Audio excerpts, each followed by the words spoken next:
आधी रात को बाहर सड़क पर बहुत शोरगुल सुनाई दे रहा था। ऋचा की लिहाफ में से निकलकर बाहर जाकर कारण जानने की हिम्मत ही नहीं हो रही थी। एक तो आगरा में जनवरी महीने की कड़ाके की जाड़े की रात, ऊपर से पावर कट, सोचकर ही पूरे शरीर में कपकपी पैदा हो जाती है। हाथ को हाथ सुझाई नहीं दे रहा था। दूसरा, वर्तमान दूषित कानून व्यवस्था ने बाहर क्या हो रहा है कि जिज्ञासा पर और भी पानी फेर दिया था। कौन किसी के पचड़े में पड़े, वह बुदबुदाई और करवट लेकर कब नींद की आगोश में चली गई पता ही नहीं चला। सुबह पौ फटते ही ऋचा की आंख खुली। उसने खिड़की से बाहर झांका। चारों ओर घना कोहरा पसरा पड़ा था। रात का कोलाहल गहरे सन्नाटे में परिवर्तित हो चुका था। वह अपनी मैड की बेसब्री से प्रतीक्षा कर रही थी। उससे अधिक अच्छी तरह रात की घटना का वर्णन और कौन कर सकता था। वह आई इससे पहले कि ऋचा उससे कुछ पूछे। उसने आते ही एक हाथ से अपनी ठोड़ी पकड़कर और दूसरे हाथ से ऋचा की ओर संकेत करते हुए आंखें फैलाकर कहा, अरे बहू जी, तुम का पता है कल सामने वाले खन्ना जी की बड़ी बिटिया के साथ कुछ उल्टा सीधा भवा है। बिटिया अस्पताल में है। घर का सभी लोग रातों में ओकर देखन चले गए रहीन। इतना कहकर वह उन्हीं फटी आंखों से ऋचा की प्रतिक्रिया का इंतजार करने लगी। उसकी बात सुनकर वह बुरी तरह चौंक गई। फिर अपने को थोड़ा सामान्य करके उसकी बात को अनसुना करते हुए बोली, अच्छा तू अपना काम जल्दी खत्म कर, मुझे तुरंत बाहर कहीं जाना है। इतना कहकर उसने मेड के कथन पर पूर्ण विराम लगा दिया, क्योंकि वह जानती थी कि वह बिना उसकी प्रतिक्रिया के अनवरत बोलती ही चली जाएगी। ऋचा जल्द से जल्द खन्ना जी के घर पहुंचकर घटना की तह तक पहुंचना चाहती थी। 5 वर्षों से खन्ना दंपति उसके पड़ोस में ही रह रहे थे। उनकी 2 बेटियां थीं। बड़ी बेटी ख्याति और छोटी बेटी का नाम स्वाति था। ऋचा की श्रीमती खन्ना से प्रायः किसी न किसी पड़ोसी के समारोह में सड़क पर आते जाते या कभी कभी एक दूसरे के घर पर आने जाने से भी मुलाकात हो जाती थी। वे बहुत ही शिष्ट और समझदार महिला थीं। मेड के जाते ही ऋचा खन्ना जी के घर पहुंच गई, लेकिन गेट पर एक बड़ा सा ताला लगा हुआ था। वह अस्पताल का नाम पूछती भी तो किससे। अन्य दिनों के विपरीत अत्यधिक ठंड और कोहरा होने के कारण सभी लोग अपने घरों में दुबके हुए थे। उसने अपने पर्स से मोबाइल निकालकर खन्ना जी से अस्पताल का नाम पता किया और रिक्शे से आनन फानन में वहां पहुंच गई। और ऋचा को अस्पताल पहुंचकर जो दृश्य अपेक्षित था वही देखने को मिला। पीड़ित लड़की ख्याति आईसीयू में थी। बाहर खन्ना जी और उनकी पत्नी रात भर के जगे और थके हुए बेंच पर एक और को लुढ़के हुए थे। उनकी छोटी बेटी उन दोनों के बीच में उन्नीदी सी बैठी थी। एक और 3-4 पुलिसकर्मी तथा पत्रकार खड़े थे, इस इंतजार में कि पीड़िता होश में आए और वे उसका बयान लें। 5-6 लोग और भी थे जिनको वह पहचानती नहीं थी। शायद खन्ना जी के रिश्तेदार होंगे जो कि आपस में खुसर पुसर कर रहे थे। वह खन्ना जी की पत्नी के पास जाकर बैठ गई और धीरे से उनके कंधे पर हाथ रखा। हाथ के स्पर्श से उन्होंने अपना चेहरा उसकी ओर घुमाकर उसको देखा। देखते ही वे उससे लिपटकर फूट फूट कर रोने लगीं। उसको समझ ही नहीं आ रहा था कि वो उनको क्या कहकर सांत्वना दे। इससे पहले उन्होंने स्वयं ही बिलखते हुए अस्पष्ट शब्दों में कहा, रात से उसको होश ही नहीं आया है। डॉक्टर ने 6 घंटे के ऑब्जर्वेशन का समय दिया है, पता नहीं क्या होगा। अंधेरे और कोहरे का लाभ उठाकर ऑटो वाले ने कुकर्म करके उसको सड़क पर फेंक दिया। हाय मेरी बच्ची, ऑफिस से लौट रही थी, वह तो एक भले आदमी ने उसे अस्पताल पहुंचाकर हमें खबर कर दी थी, नहीं तो पता नहीं क्या होता मेरी बच्ची का। उन्होंने एक ही सांस में सारा वृतांत कह सुनाया। उफ, कैसे भेड़िए हैं, इनको तो कानून के सजा देने से पहले ही गोली से उड़ा देना चाहिए। बात सुनते ही ऋचा ने आक्रोशपूर्ण शब्दों में बेसाख्ता कहा। फिर कुछ संयत होकर उनको सांत्वना देती हुई बोली, आप बिल्कुल चिंता मत करिए, ख्याति बिल्कुल ठीक हो जाएगी और पापी को उसके पाप की सजा मिलकर ही रहेगी। अभी उसकी बात तो पूरी तरह समाप्त भी नहीं हुई थी कि डॉक्टर ने आकर बताया कि उनकी बेटी होश में आ गई है। ये सुनते ही सभी लोग उससे मिलने के लिए दौड़े, लेकिन डॉक्टर ने सबको एक साथ उससे मिलने की अनुमति नहीं दी।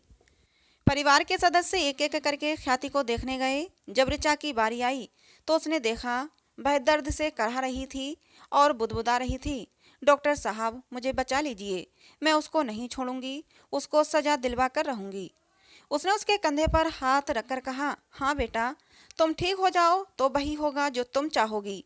उसकी हालत देखकर वह बुदबुदाई, करे कोई और भरे कोई। वह भरे मन से बाहर आ गई। उसको लग रहा था कि वो और अधिक देर तक उस वातावरण को नहीं झेल पाएगी, क्योंकि ख्याति को देखकर उसका अपना जख्म, जिसका सिर्फ निशान रह गया था, फिर से हरा हो गया था। उसने फिर आऊंगी कहकर वहां से विदा ली। घर आकर वह तकिए में मुंह छिपाकर खूब रोई और बुदबुदाने लगी, हे भगवान, ख्याति की तकलीफ मुझसे अधिक और कौन समझेगा, जो बचपन में खुद इस स्थिति से गुजर चुकी है। अपने सूखे हुए जख्म को उसने कुरेदना आरंभ किया। उसे याद आया किस तरह उसके सगे चाचा ने उसके साथ मौका देखकर, लेकिन आज के विपरीत उस जमाने की बेटियां माँ से इस विषय पर चर्चा भी नहीं कर सकती थीं, और यही उसने किया। यदि किसी तरह माँ बाप को पता भी चल जाता तो वे बदनामी के डर से और बेटी के दागहीन भविष्य के लिए अपनी बेटी को तो अपना मुंह बंद करने के लिए कहते ही थे, साथ में स्वयं भी चुप्पी साध लेते थे। कोर्ट कचहरी तो बहुत दूर की बात थी, और बलात्कारी बिना किसी डर के घूमता रहता था। लेकिन शरीर के अन्य घाव की तरह ये घाव भी भर जाने पर क्या स्त्री मन के घाव को भूल पाती थी? नहीं, कभी नहीं। इस हादसे से पीड़ित स्त्री के शरीर के घाव से कहीं अधिक गहरे मन के घाव हो जाते हैं, जो किसी भी दवा से नहीं भरते। उसकी आत्मा तार तार होकर चीखने लगी कि आखिर स्त्री का कसूर क्या है, जो उसके साथ ऐसा हादसा होता है। उसका अपने शरीर पर भी अपना एकमात्र अधिकार क्यों नहीं होता है? और उसने बुदबुदाते हुए भगवान से पूछा, तूने औरत के शरीर की ऐसी संरचना ही क्यों की है कि हर कार्य में पुरुष के कंधे से कंधा मिलाकर चल सकने वाली औरत सदियों से इसके कारण पुरुष के सामने कमजोर पड़ जाती है, हार जाती है। फिर स्वयं ही अपने सवाल का उत्तर देते हुए सोचने लगी कि भगवान की इसमें क्या गलती है। उसने तो स्त्री को मातृत्व पद से गौरवान्वित करके पुरुष से भी ऊंचा दर्जा देने के लिए ही उसके शरीर की ऐसी संरचना की है, लेकिन पुरुष उस गरिमा को तार तार करके बुद्धि होते हुए भी यदि बुद्धिहीन जानवर की तरह उससे ऐसा व्यवहार करे तो भगवान भी क्या करे। ख्याति अस्पताल से घर आ गई थी। वह नींद में भी बड़बड़ाती रहती, मैं उसको छोड़ूंगी नहीं।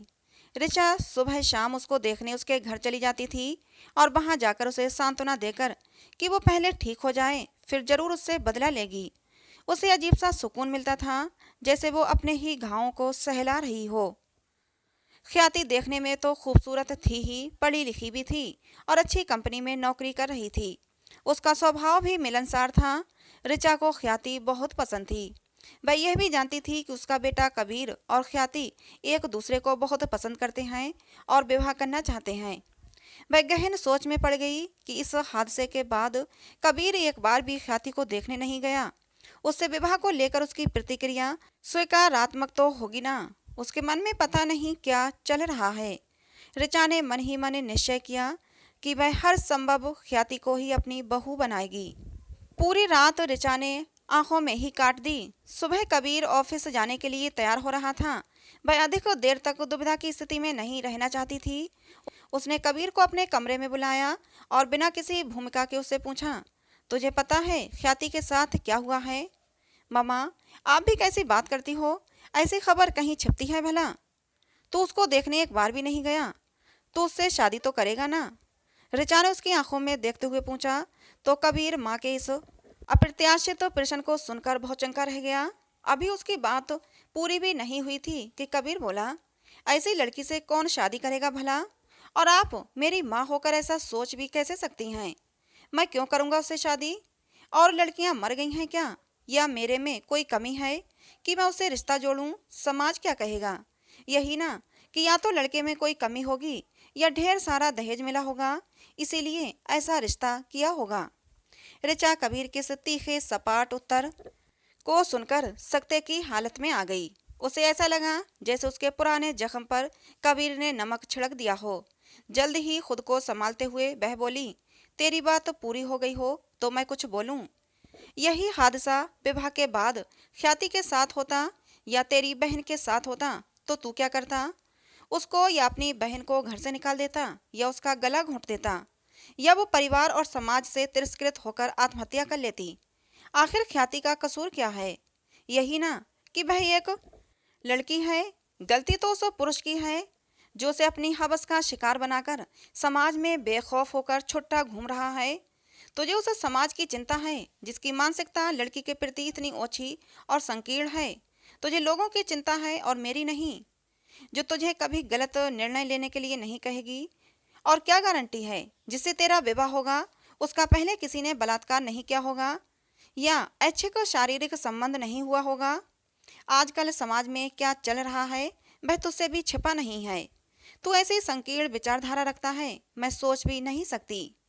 इतनी बात कहकर ऋचा कमरे से बाहर निकल गई। वह उसकी मानसिकता से बहुत आहत हुई थी।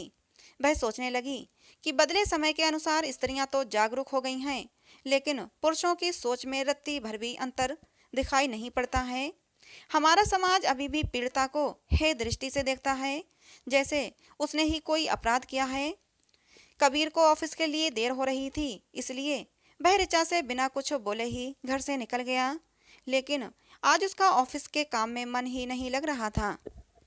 पूरे दिन ऋचा के शब्द, तेरे विवाह के बाद ऐसा होता या तेरी बहन के साथ ऐसा होता तो तू क्या करता, उसके कानों में गूंजते रहे और वह गहन सोच में डूबा रहा कि वास्तव में ख्याति के साथ ऐसा विवाह के बाद होता तो क्या वह उसे छोड़ देता।